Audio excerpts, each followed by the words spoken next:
Hey y'all, hope everybody's doing fabulous today. So for this video, we are drawing none other than Yae Miko.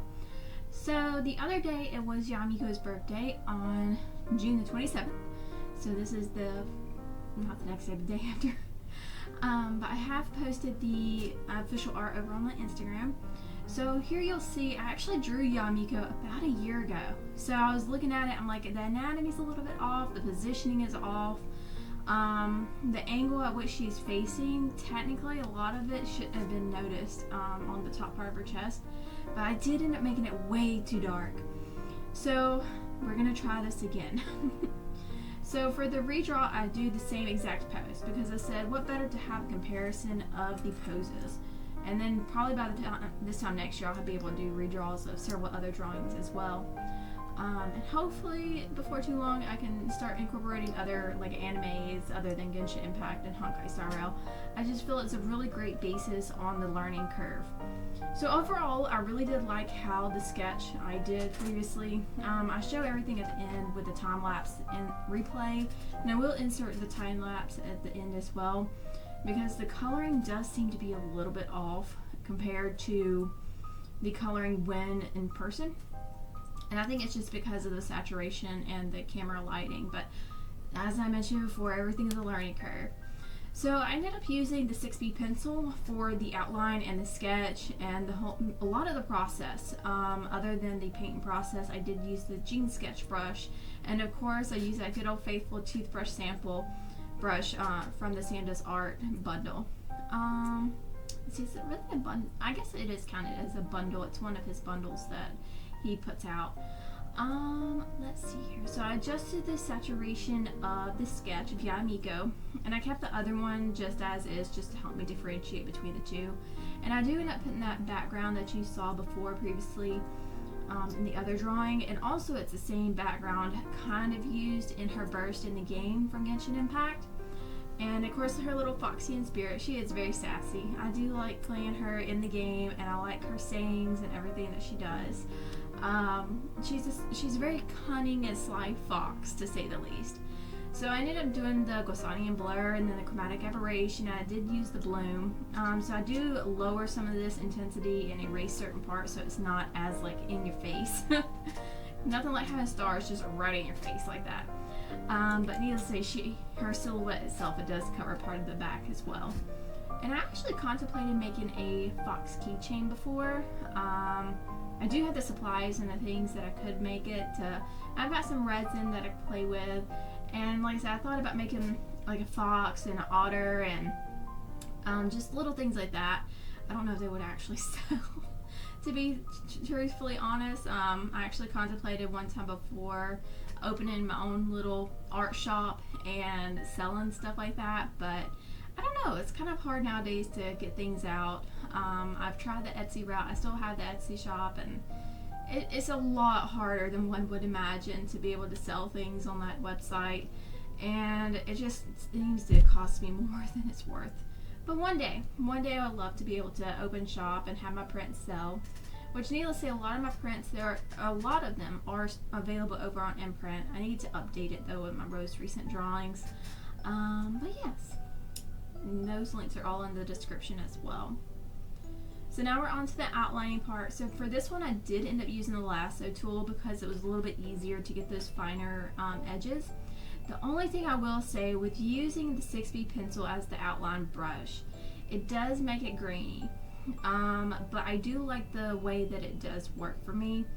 And lately I've been, how can I say it, looking more into the, of course, anime style and the semi-realistic style, but I've also actually been looking more at Disney. Character illustrations of Disney, how the characters are portrayed, even down to Spider-Verse stuff as well. And it amazes me being able to see that it's still the cartoon anime look, but they do have semi-realistic aspects as well. And each artist always brings out their own creativity and their point of view of stuff on it.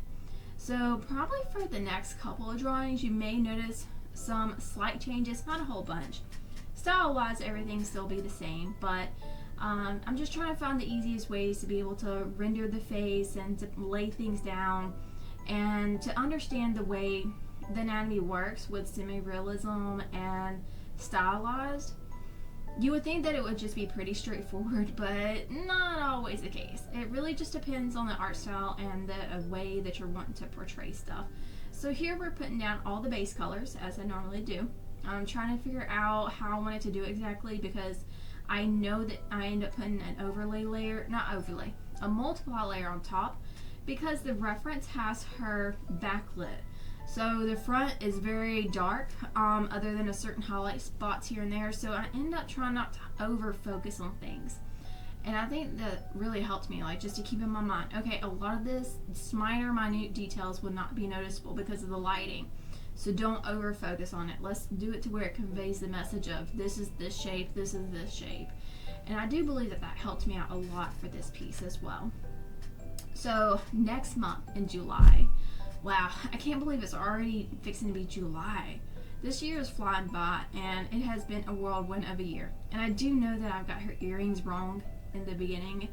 I do switch it later on, because I think she's supposed to have the smaller one first and then the bigger one.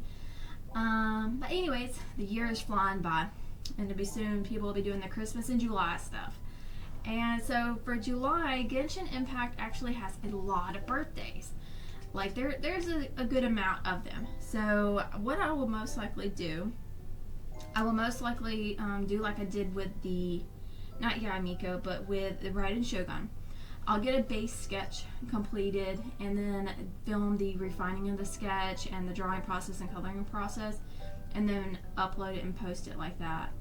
The reason for this is because in between trying to work and having some big life changes at the moment, it kind of does make it hard to just sit down and just do everything from start to finish. But yes, it's all a learning curve, and like I mentioned before, I still want to keep doing videos. It holds me accountable, and also it provides not only other people a learning opportunity, but myself as well, because I look at stuff and I'm like, oh, I could have done this differently, or I could have done that differently. So it's very nice to be able to see stuff and replay, and as I mentioned before, it's nice to also see how things change and evolve. So I'm really excited for this next month, because if I embrace what I think I'm trying to embrace, it's going to be a fabulous month. It's just going to be a lot of like trying to prepare in advance and try to keep everything not too crazy. Isn't that the life journey, just to make sure things are not too crazy in life? So as I mentioned a couple of videos ago, actually, I really want to draw Misha, and I want to draw him in my sketchbook. But I'm having a couple of issues with Misha from Honkai Star Rail, and it's his hair shape. It keeps throwing me off. I don't know what it is, but his hair shape, it is very much so throwing me off. So what I may do is for this upcoming Sunday video, which normally my original intent was to have Sunday be Sunday sketches. So that's probably what I'm going to end up posting for Sunday, is the Misha, the trial and errors of learning about Misha. And I'll share my adventures on that and how I felt best to render things and to bring certain aspects of his character design out.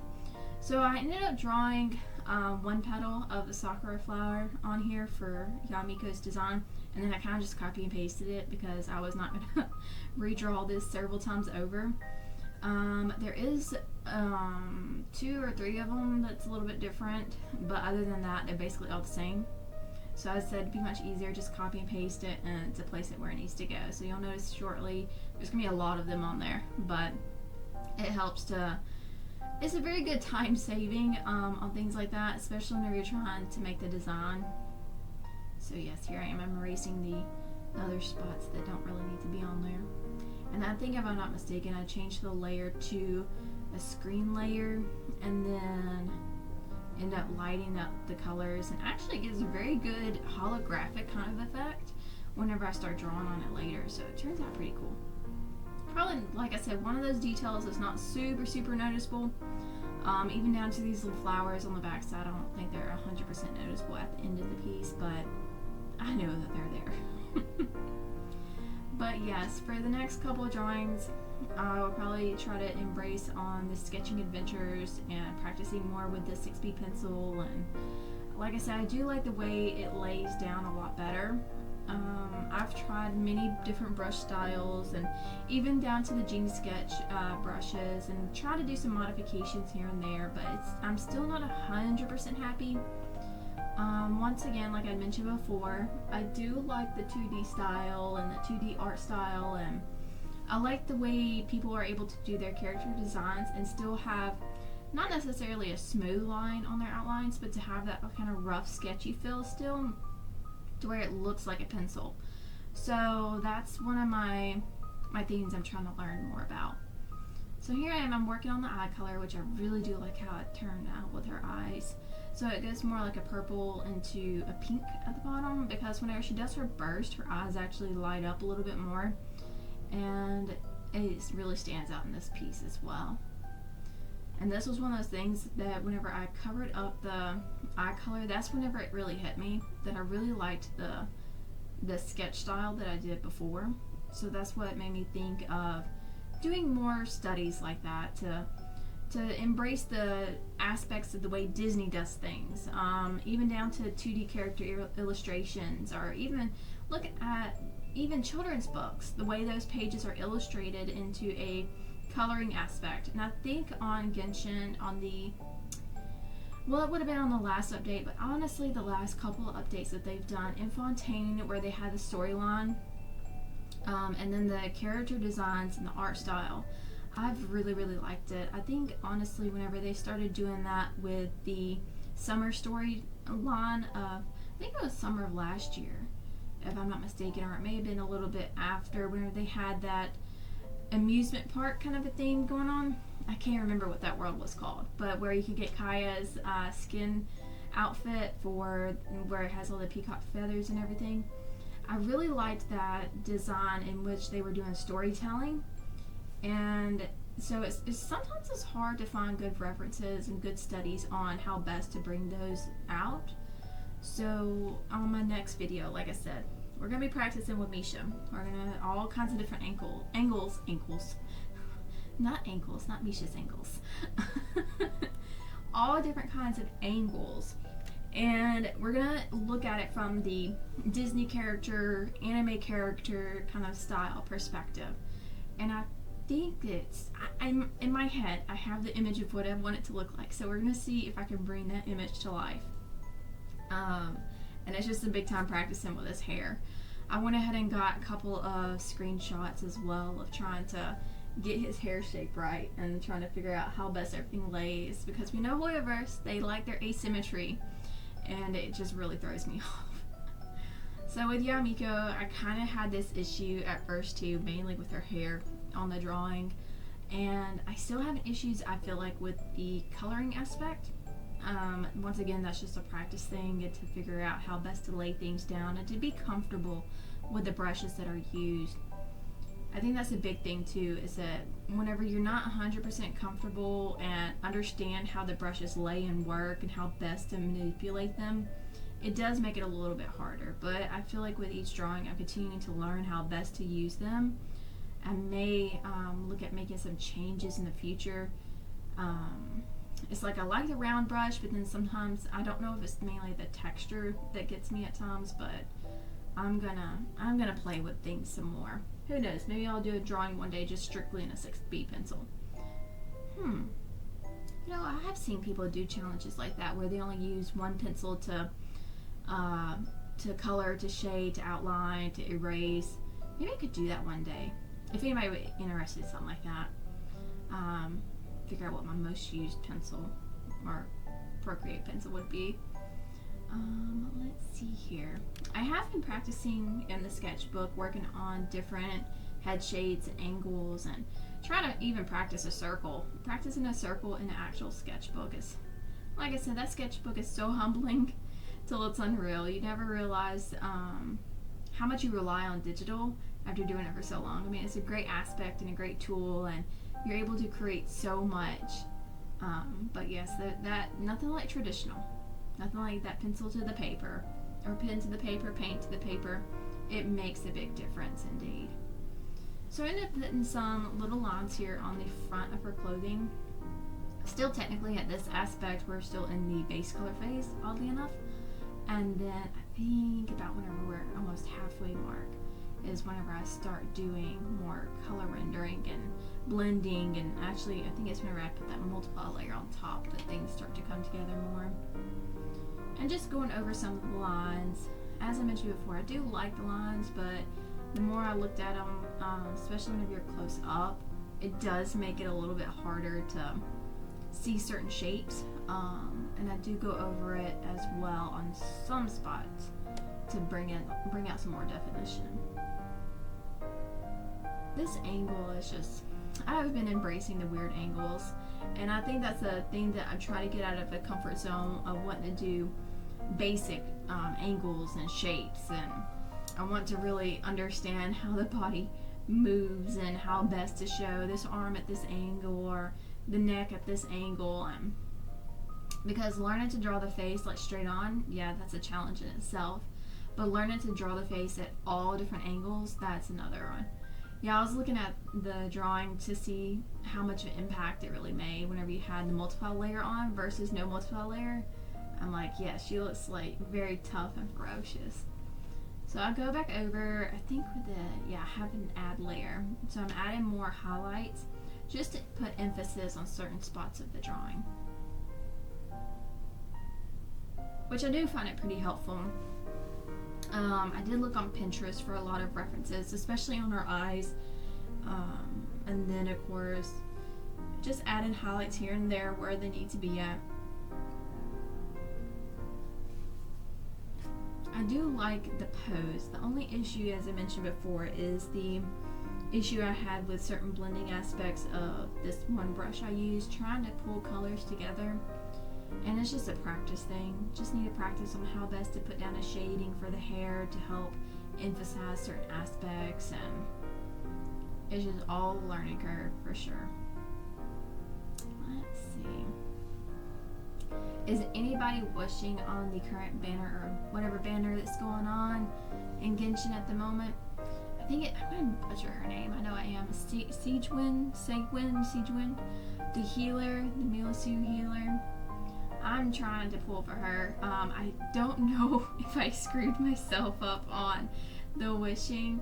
I went ahead and did a 10 pull. Of course I didn't get her, but a C6 Noelle, so hooray on that.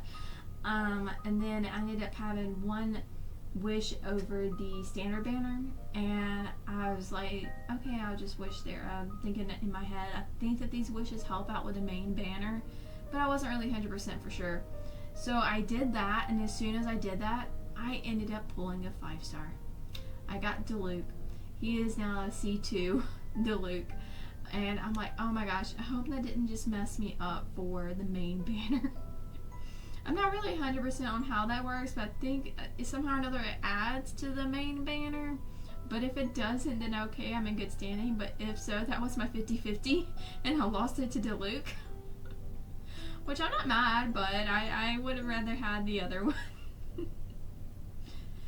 But we shall see how it goes in the future. I'm just going to keep on playing, trying to get as many primogens as I can and find them where I think that they could potentially be at. And that's the thing, whenever you've explored a lot of things and you're down to the couple of percentage here and there, and it just makes it very hard to get primogens, I'm like, I really don't want to be swiping a credit card. Not at all. I do not have the funds for that.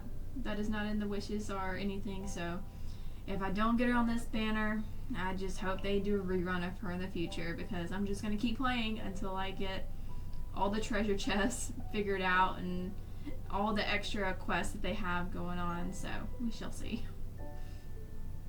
That is one thing about the gacha games. They are gacha games for sure. And I like to complete things, so I don't like things like not being completed, so there's that too. I want to have all the Fontaine characters because I really did like Fontaine. It was my absolute favorite, which of course I came along playing Genshin whenever they just, I think that's whenever they just finished up the last bit of Sumeru. So I didn't quite get into the game early on. I heard about it, but I never actually played it, and it wasn't until one of my cosplay friends were like, oh, you really, really need to play it. And at that point in time, like, yes, I cosplayed, and that was a good outlet and a good mental break. but I just felt like I needed something else, and I was going through a lot at that point in time, and that's where I ended up embracing the Genshin life, and I was leveling up like crazy. I was playing it everywhere. I was exploring everything, and now here I am doing the same thing with Honkai Star Rail. Thankfully, I think I've started Honkai Star Rail whenever it's still fairly new. So this will be a nice journey to be able to be on with a lot of other people as well, and to see the growth of the characters. I think that's the fun part in any of the games, is to be able to see the development and growth of the story of the character and the other characters as well, not just the main characters. I don't know, maybe that's just me. Maybe I just am strange like that and I like to think that way. Let's see. I'm trying to think. One day I would like to do more studies of backgrounds and of things like flowers, and there's so much art-wise that I want to do, but man, there's not enough hours and time in the day to want to do it all. That's the sad part, is whenever you don't have all the time that you really want to be able to do things like this. That's why if I have friends, or if I know people who are like, well, they want to get into drawing, but I don't know if it's right, I'm like, no, do it now while you're young. Like, don't wait until 10 years have passed by since you picked up a pencil to draw. Like, do it. Just go for it. Jump in and start to drawing. But honestly, it's just one of those things where I'm just glad I picked it back up. Because I look at all these creative artists and these people who do this amazing digital work, and it just really, it lights a fire under me to want to create something just as cool and amazing, and to see what I can do too. How is my perspective different from theirs, and what I see, and how can I bring my version of art alive, if that makes sense. I hope that makes sense. I just get on a rambling streak sometimes. So as I mentioned before, I did the base layer, and then I put the multiply layer on top, and then I went through and erased out parts that would have good lighting, and I tried to go back and make some definitions here and there. And then I think I had the most difficult time at first working on this little earring piece, and then I pulled up a reference from the Gabe Fashion Archives, and it's a weird angle, not gonna lie. So I try to incorporate as much of it as I can. Wasn't really the happiest with this one on the earring part. I think at that point in time I'd already been working on it for a couple hours, and I was really just wanting to finish up that part of it and move on to the refining of the other pieces as well. Because in my mind I was thinking about how the light was supposed to be, but then also I was trying to use the same lighting reference from the way the burst does. So it's like certain parts made sense to me, but it's kind of hard to wrap my head around some of this. That's like what I'm going to do with Misha, is like practice sketching him out, figuring out how exactly the hair lays, and it will not only help with that drawing but other drawings as well. Once I do things a couple of times, I kind of understand how they're supposed to lay a little bit better. That's like with drawing her hair and her hairstyle, and trying to figure out how exactly her ear is supposed to lay, because that's another weird thing too, it's the way her ear's laid. So yes, that's my rambling and my thought process. I'm hoping that with doing the next video, I'm hoping I can make it more like a ASMR kind of, yet somewhat maybe talking through, kind of voicing my thinking of how I'm drawing, what at what angle, and kind of references I'm thinking about using. It'll just have to be one of those things where I'll have to see how it goes for the day and how many family members will be home that day. That is one thing too, you have to make sure to schedule everything appropriately. So honestly, on this part of her hair, what I probably should have done is at the end of it gone back over with a pencil and outlined more of her hair into the separate sections. At some point it kind of starts to get a little bit lost to me, but of course it's probably just one thing that I see, and I probably just pointed it out and now everybody else will see it as well. But yeah, this was, like I said, a very interesting angle, an interesting color concept, to use a lot of the blues, the purples, occasional golds and reds, and I was embracing the brightness. I was really, whenever I did the background, I was thinking about like a neon sign in a way. Hence why it's all kind of outlined and just like boom in your face, but not really boom in your face, if that makes sense. I will say during the sketching process, I had an issue with her hands and the angle, and it's like in the official art and the burst and everything, she's got really, really long fingers, and I don't know if it's just because of the fox nature maybe, or maybe it was the angle, or how exactly the game made her fingers longer. But I did try. I do have a slight issue on this side of her hair as well. Like I said, this was more so like a user error, and mainly with the brush that I was using. Chances are if I would have switched up brushes and used something else, it probably would have laid down a little bit better, but at some spots it feels like it's muddy, if that makes sense. It's just another one of those things. I need to honestly learn more about how people do cell shading, and yet how they can merge cell shading with like the painting style. But because I really, really do like the painting style, it's a lot of fun. And I end up losing myself into drawings a lot of the time. Like I'll start it, and before I know it, I'm already almost finished with it, and it's just is very relaxing for me. It's a good mental break from reality. I mean, isn't that the way every art experience is? It's supposed to be relaxing and not daunting and intimidating. And like I say, just grab a pencil, grab a piece of paper, and go for it. It doesn't even have to be on an iPad or on a computer or even your phone. Nowadays, you can do the apps on your phones, which is really cool. I remember whenever I wanted to start drawing in high school, they had the manga, I think it was called Manga Studio, that you could go to the bookstore and buy, or either to Best Buy and buy. She's like, no, that's a big waste of money. No, we're not buying that. So I stuck to a lot of paper and watching animes off of YouTube. Oh, the days of trying to put the episodes together. I think the hardest one I had was doing Naruto. Maybe I should do that one day, is draw some of the animes that I used to watch, like Naruto, Inuyasha, Bleach, things of that nature. That'd be a lot of fun to draw. Be a different perspective. So here we are in the time-lapse replay, and I do have the official time-lapse at the end, and also the comparison of the two pieces from 2023 to 2024. Let me know what you think in the comments. Did I improve about the same, or did it go down?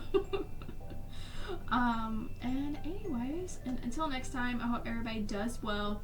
Stay safe, stay happy, stay healthy, and your wishes and your warps on Wishes in Genshin and warps in Honkai Star Rail are going wonderful, and you're enjoying life to its fullest. Just like I said, grab a pencil, piece of paper, and get to drawing. It's great for the mental mind. And until next time, bye-bye!